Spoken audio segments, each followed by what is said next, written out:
প্রায় 2 মাস, প্রায় 2 মাস হলো আমার স্বামী নিখোঁজ। সেদিন ছিল শুক্রবার। আমার স্বামী সকালবেলা নাস্তা করে আমায় বললেন বাজারে যাই। আমার স্বামী পেশায় ছিলেন সরকারি কর্মকর্তা। তো বাজারে যাবেন, ওনাকে বাজারের ব্যাগটা দিলাম। উনি আমাকে বললেন আজ তুমি রুই মাছের পাতলা ঝোল রান্না করবা।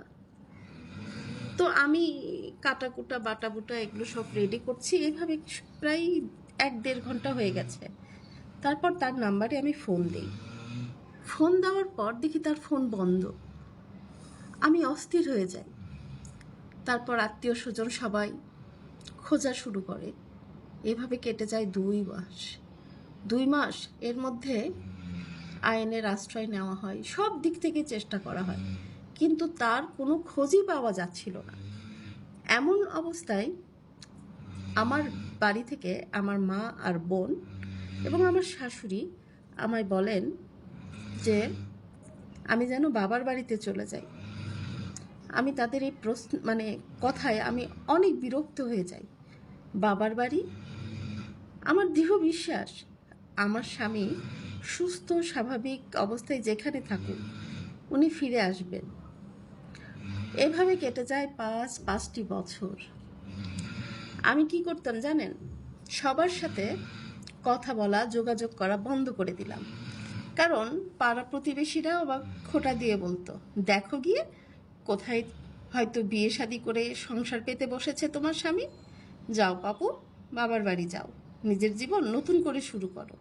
আমি কারোর সাথে কথা বলতাম না। আমি শুধু একটা কাজই করতাম, প্রতিটি নামাজের মোনাজাতে আমার স্বামীকে ফিরে পেতে চাইতাম, ভিক্ষা চাইতাম আল্লাহর কাছে, হে আল্লাহ আপনি আমার স্বামীকে ফিরিয়ে দিন। এইভাবে 5টি বছর কেটে গেল। 5টি বছর আমি হাল ছাড়িনি। আমি শুধু দোয়া করেছি, শুধুই দোয়া করেছি। আমার বিশ্বাস আমার দোয়া কবুল হবেই, প্রচণ্ড বিশ্বাস ছিল। তো 5 বছর কতদিন ঠিক মনে নাই। তো 5 বছর হয়ে গেল। একদিন তাহাজ্জুদের সময় আমি নামাজ পড়ে খুব করে কাঁদছিলাম আল্লাহ পাকের কাছে, হে আল্লাহ আপনি আমার স্বামীকে ফিরে দিন। আল্লাহ এই কয়েকটা বছর টানা হাত তুলেছে আপনার দরবারে, আপনি আমার স্বামীকে ফিরে দিন। এমন সময় পরিচিত একটা কণ্ঠ বাইরে শুনতে পাচ্ছিলাম। চিন্তা হচ্ছিল, ও আপনারা ভাববেন আমি চলছিলাম কিভাবে। আমার স্বামীর একটা ফ্ল্যাট ছিল ভাড়া দেয়া, আর আমি সেই ফ্ল্যাটের একটা রুমে থাকতাম, বাকিটা ভাড়া দিয়ে রেখেছিলাম। মেয়েরা যারা বাইরে চাকরি করে, অনেকটা মহিলা হোস্টেলের মতো, ওখানে একটা রুমে আমি থাকছিলাম। তারপর বাহিরে পরিচিত 5 বছর পর সেদিন নামাজের সময় যখন পরিচিত কণ্ঠটা শুনতে পেলাম, তখন দরজা খুলে বাহিরে বের হয়ে আমি অবাক। আমার স্বামী, আল্লাপাক আমার দোয়া কবুল করেছেন। আমার স্বামী আমার সামনে দাঁড়িয়ে আছে। তাকে জড়িয়ে ধরে বললাম, এতদিন কোথায় ছিলেন আপনি? উনি সবচাইতে বেশি অবাক। উনি আমাকে বলছে, এই 5টা বছর তুমি এই বাসায় অপেক্ষা করছো আমার জন্য? ওনার চোখ দিয়ে দেখি আমার চেয়েও বেশি পানি পড়ছে। তারপর উনি আমাকে বললেন, সেদিন বাজার করতে যখন যাচ্ছিলেন তখন অপরিচিত কিছু লোক তাকে ডেকে নিয়ে যায় অফিসের জরুরি কাজের কথা বলে। তারপর অজ্ঞাত স্থানে এতগুলো বছর ওনাকে আটকে রেখেছিলেন। ওনার সাথে আরও বেশ কয়েকজন লোক আটকে রাখা ছিল। তাদের মধ্যে 3 জন গত রাতে ওই জায়গা থেকে পালিয়ে আসে।